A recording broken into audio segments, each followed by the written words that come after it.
Bonjour David Rigolet-Rose. Vous êtes chercheur spécialiste du Moyen-Orient. Avec vous, on va parler de l'Iran. En tout cas, bienvenue dans les matinales de Média TV. On va parler de l'Iran parce que depuis 10 jours, il se passe beaucoup de choses en Iran. Ce mouvement de contestation qui est né pour protester contre la vie chère, qui semble prendre de l'ampleur, avec des autorités locales qui sont partagées entre compréhension et répression. Oui, effectivement, les autorités se retrouvent face à un défi totalement inédit. Et donc, dans un premier temps, le gouvernement Pezeshkian a lancé effectivement des appels à la compréhension, justement en disant qu'il fallait discuter des problèmes plutôt que de rentrer dans une logique répressive. Mais en réalité, ça n'a pas fonctionné. Et dans l'ADN du régime, face à ce type de défi, en général, c'est l'option répressive qui prévaut. C'est ce qui est à l'œuvre aujourd'hui, tout simplement parce que les demandes des Iraniens ne sont pas entendues. L'exécutif iranien n'est pas en mesure de répondre à ces demandes. Ce qui explique que l'amplification des manifestations, qui sont à l'origine partie justement d'un problème socio-économique, l'hyperinflation, notamment du rial, qui est aujourd'hui, il faut 1,4 million de rial pour 1 dollar, c'est-à-dire 2 fois plus qu'il y a un an. Les gens n'en peuvent plus, en réalité, et les autorités n'ont aucune solution.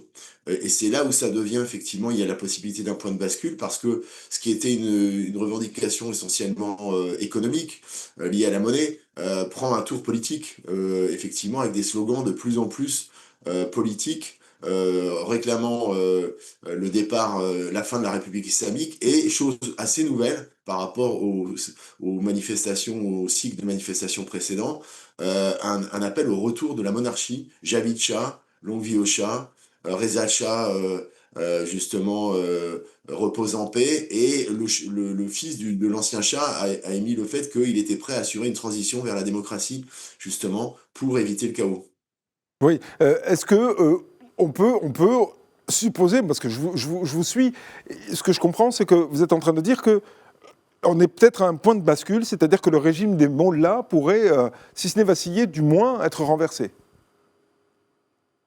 J'ai pas entendu la question, excusez-moi. Oui, alors ce que vous dites, c'est que le régime des mollahs est en danger avec ce mouvement. Bah, là, on arrive effectivement à quelque chose qui est en train de se cristalliser. C'est pour ça qu'il y a un point de bascule potentiel, avec un grand point d'interrogation sur le jour d'après, évidemment. Parce que il y a à la fois une déstabilisation interne en profondeur qui s'inscrit dans le prolongement en fait de ce qui avait été initié par les manifestations après la mort de Massa Amini en septembre 2022. Et puis il y a les pressions extérieures. Donc il y a une conjugaison en fait de paramètres qui vont tous dans le même sens et qui fragilisent l'édifice de la République islamique avec le possible, effectivement, la possible chute du régime de la République islamique. Oui. Est-ce qu'il y a une différence avec les anciens mouvements, parce qu'il y en a eu plusieurs auparavant, qui ont été, si j'ose dire, éteints assez rapidement par la répression? Je pense à la jeunesse iranienne qui s'était soulevée à un moment avant d'être finalement écrasée par la répression du régime. Est-ce que là, vous percevez, vous, quelque chose de différent, parce que ce sont toutes des couches de la population qui sont concernés? Oui, alors il y a effectivement, pour la première fois, il y a probablement, alors sur le plan économique, on dirait une convergence des luttes, puisqu'il y a les syndicats, les commerçants, les syndicats qui se rallient, mais en réalité, c'est extrêmement large, parce qu'effectivement, c'est parti des acteurs économiques, comme du commerce notamment. Là, ce qui est nouveau d'ailleurs, c'est le bazar. Et c'est un mauvais signe pour le régime, parce que traditionnellement, le bazar est un soutien historique de ce qui a été de ce qui est la République islamique encore aujourd'hui. À l'époque du renversement du Shah, c'est le bazar qui avait précipité le cours des événements. Et puis c'est un mouvement qui s'est élargi à l'ensemble effectivement du pays, notamment particulièrement dans l'Ouest, aux universités, donc la jeunesse, et là on retrouve le paramètre du décès de Mahsa Amini, puisque c'est la génération Z qui avait été mobilisée. Mais là, plus largement, c'est toutes les couches de la société et toutes les générations. Donc c'est effectivement un défi sans précédent pour la stabilité du régime actuel. Alors il y a eu des menaces extérieures aussi contre l'Iran. Eu égard à ces manifestations, particulièrement les États-Unis et Israël, qui ont mis en garde les autorités contre toute intervention, les autorités iraniennes, pardon, qui ont mis en garde les États-Unis et Israël contre toute intervention, affirmant que l'Iran répondrait avec fermeté. Les États-Unis et Israël qui veulent prendre la défense de la population, alors que c'est particulièrement les États-Unis qui ont asphyxié l'Iran économiquement, puisqu'on en parlait tout à l'heure. Est-ce qu'il n'y a pas une contradiction et comment se situe justement la population au milieu de à la fois ces menaces extérieures et ces menaces intérieures de répression?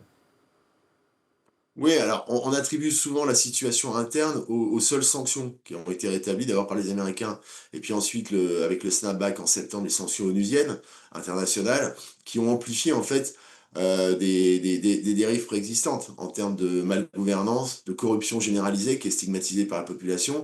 Et effectivement, s'ajoutent les pressions extérieures explicites que vous évoquez. Alors l'accusation par les autorités d'un éventuel complot, nofodzi, c'est-à-dire d'infiltrer, mais en réalité le mal est profond. Et il se trouve que les pressions formulées par Donald Trump, effectivement, sont à prendre au sérieux parce que justement, et israélienne, qui a manifesté le fait que de toute façon, il n'y aurait pas la possibilité pour l'Iran de relancer ses programmes et que la question balistique était redevenue une donnée centrale.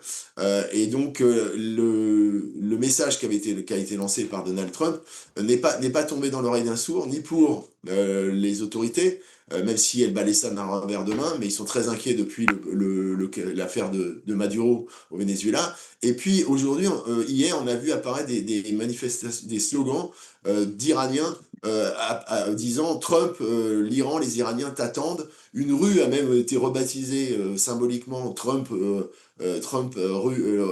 Street Trump à Téhéran, et en demandant ne les laissez pas nous tuer, puisque Donald Trump avait dit qu'il était prêt à intervenir. Donc il y a effectivement une double pression. La situation devient comme une cocotte minute en fait pour le régime.